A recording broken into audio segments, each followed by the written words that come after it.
So now we're into the roof space. We've got our frames put in, we've got our wall straps put in, we've got our wall clips put on. So in the roof space, you now need to laminate either weatherline or fireline to the barrier line.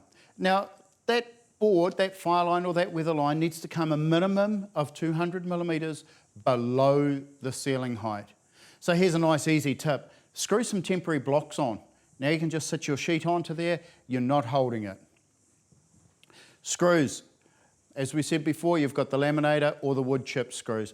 So they are at a maximum of 400 centres and no more than 100 millimetres from the edge of the sheet.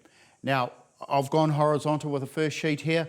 If you're doing vertical, your sheet joins for the weatherline or the fireline are to be no closer than 75 millimetres to the GIB H stud. Got the sheet on, now we'll screw this in place.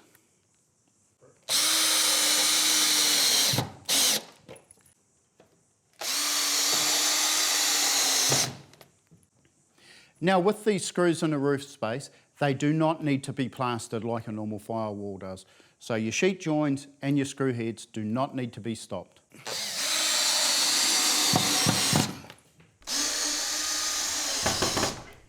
So now we've got our weatherline or our fireline installed in the roof space.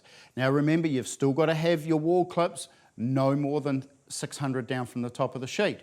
Now, as an alternative to putting the wall clip and the screws going through the weatherline fireline and into the H stud, we can put them up on top of the wall.